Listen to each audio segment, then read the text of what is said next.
राष्ट्रीय पिछड़ा वर्ग आयोग ने पश्चिम बंगाल की ममता बनर्जी सरकार को ओबीसी आरक्षण में सुधार करने का निर्देश दिया है। वजह ये कि बंगाल सरकार ओबीसी कोटे की ए कैटेगरी में 91% से अधिक आरक्षण मुस्लिमों को दे रही है। यही कारण है कि सरकारी नौकरियों में सबसे ज्यादा नियुक्ति मुसलमानों की हो रही है। इतना ही नहीं, बंगाल के मेडिकल कॉलेजेस में पढ़ने वाले 90% छात्र मुस्लिम ओबीसी कैटेगरी के हैं।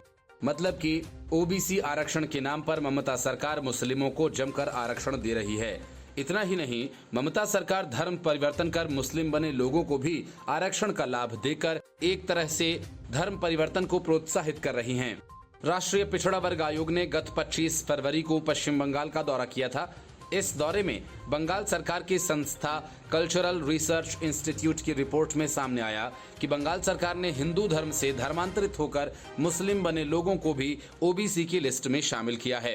हालांकि जब पिछड़ा वर्ग आयोग ने बंगाल सरकार से हिंदुओं के धर्मांतरण की समय सीमा और आंकड़ों को लेकर रिपोर्ट मांगी, तो सरकार ने इसके स्पष्ट आंकड़े होने से इनकार कर दिया।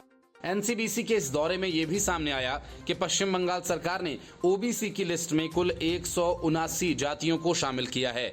इनमें से 118 जातियां मुस्लिम हैं। हिंदुओं के सिर्फ 61 जातियों को ही ओबीसी की लिस्ट में शामिल किया गया है। इसको लेकर राष्ट्रीय पिछड़ा वर्ग आयोग के अध्यक्ष हंसराज अहीर का कहना है कि पश्चिम बंगाल की कुल आबादी में 70% हिंदू और 27% मुस्लिम हैं। इसके बाद भी बड़ी संख्या में मुस्लिम जातियों को ओबीसी की लिस्ट में शामिल किया गया है। हंसराज अहीर ने कहा कि इस दौरे में आयोग ने पाया कि 2011 से पहले बंगाल में ओबीसी की 108 जातियां थीं, लेकिन इसके बाद इसमें 71 जातियों को जोड़ दिया गया। इनमें से 66 जातियां मुस्लिम की जोड़ी गई, जबकि हिंदुओं की 5 जातियों को ही ओबीसी की लिस्ट में जगह मिल पाई है। आयोग को लगता है कि बंगाल सरकार की संस्था ओबीसी की लागत रिपोर्ट के चलते मुस्लिम जातियों को ओबीसी में शामिल किया गया है। पिछड़ा वर्ग आयोग की जांच के दौरान पाया गया कि पश्चिम बंगाल में ओबीसी को 2 कैटेगरीज में बांटा गया। इनमें ए कैटेगरी में अति पिछड़ा वर्ग और बी कैटेगरी में पिछड़ा वर्ग की जातियों को शामिल किया गया।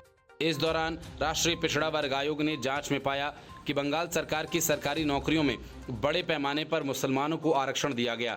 इसका सीधा मतलब ये है कि ममता बनर्जी सरकार ने तुष्टीकरण की राजनीतिक चाल चलते हुए मुस्लिमों को खुले तौर पर आरक्षण में बड़ा हिस्सा देते हुए सीधा लाभ पहुंचाया है। एनसीबीसी के दौरे में सामने आया कि पश्चिम बंगाल में बांग्लादेशी और रोहिंग्या मुसलमानों को भी ओबीसी की सूची में शामिल किया गया है। Bureau report, news of India.